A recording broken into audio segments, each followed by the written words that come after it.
اس لیے یہ کہنا کہ جی کانسٹیٹیوشن کیا ہوتا ہے، کانسٹیٹیوشن ہی تو سب کچھ ہوتا ہے، کانسٹیٹیوشن ہی متعین کرتا ہے. وہاں تو یہ بھی متعین ہوتا ہے کہ ملک کا صدر اور سربراہ کون پڑھے گا. کانسٹیٹیوشن ہی متعین کرتا ہے کہ جی ہائی کورٹ کا، سپریم کورٹ کا جج کون بنے گا. کانسٹیٹیوشن ہی متعین کرتا ہے کہ قومی اسمبلی کا ممبر.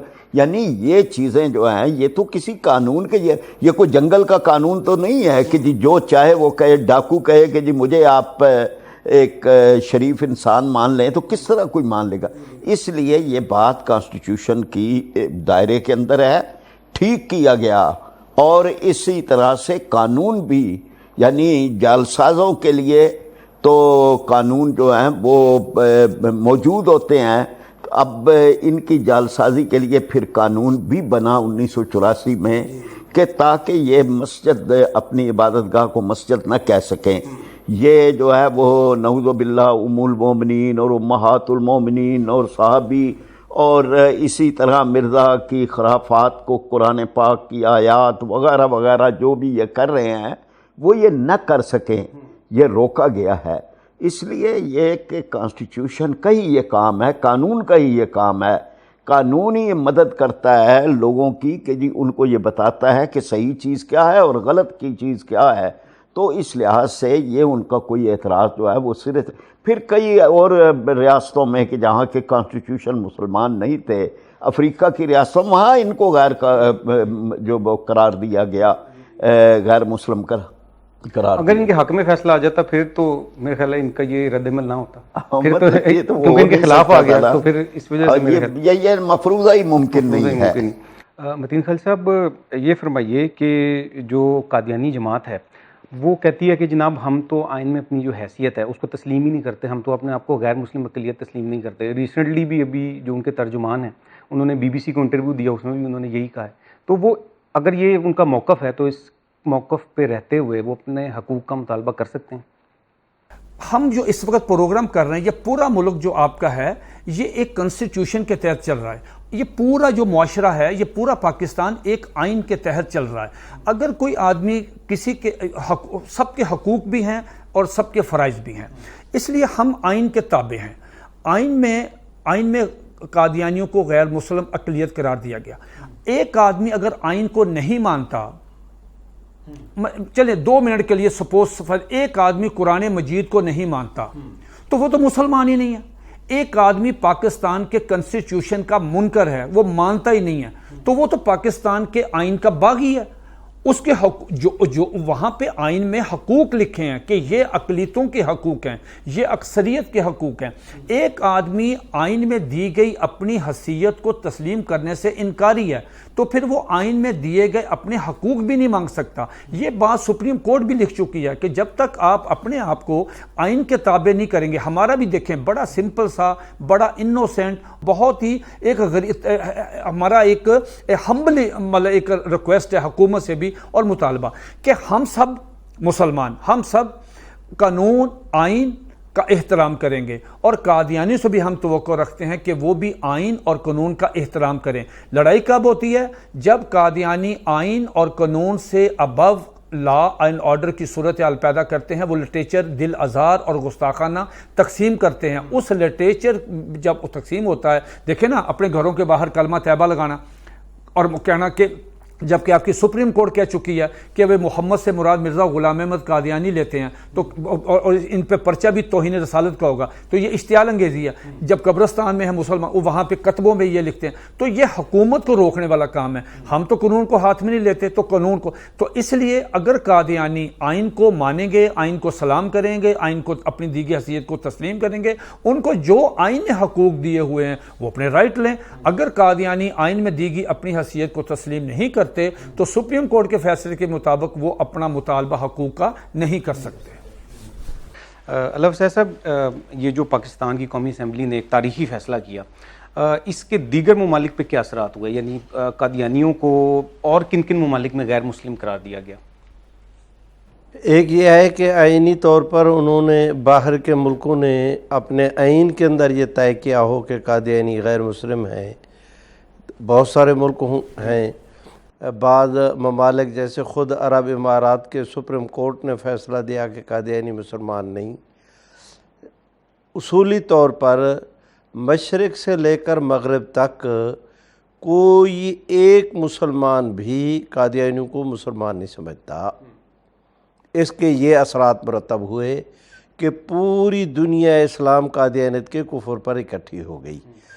جہاں جو غیر ممالک ہیں، دوسرے ممالک اسلامی ممالک نہیں ہیں، ان ممالک میں بھی تمام تر مکاتب فکر، ان کے مساجد، ان کے مدارس، ان کے منبر، ان کے محراب، ان کے خطیب، ان کے دارالافتاء، ان کے مفتی، جو ان کی اتھارٹی ہے یا فورم ہیں کہ کوئی فیصلہ کرنے کے، پوری دنیا کے اندر مسلمانوں کا ایک بھی فورم ایسا نہیں جو قادیانیوں کو مسلمان سمجھتا ہو۔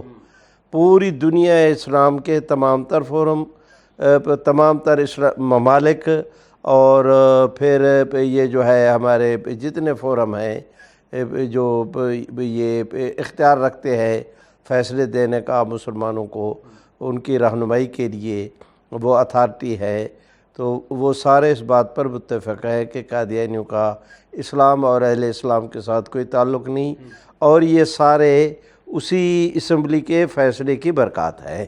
اللہ افضل صاحب، جو قادیانی ہیں ان کو آپ کیا پیغام دینا چاہیں گے؟ قادیانی سے یہی کہتا ہوں کہ پیغمبر اسلام محمد عربی صلی اللہ علیہ وسلم کے رحمت کا دروازہ کھلا ہے، وہ مرزا غلام احمد قادیانی کو چھوڑ کر پیغمبر اسلام کے دروازے پر آ جائیں، اسلام قبول کریں۔ ہمارے قابل احترام بھائی ہیں، ہم ان کا خیر مقدم کریں گے اور انہیں سینے کے ساتھ لگائیں گے۔ جی ناظرین، میں اپنے مہمانوں کا بہت شکر گزار ہوں، جناب مولانا اللہ وسائے صاحب کا، جناب ڈاکٹر فرید احمد پراچا صاحب کا، اور جناب محمد متین خالد صاحب کا۔ یہ تھا آج کا پروگرام، امید ہے کہ آپ کو پسند آیا ہوگا۔ نیکسٹ پروگرام تک کے لیے حسن رانا کو اجازت دیجیے، اللہ حافظ۔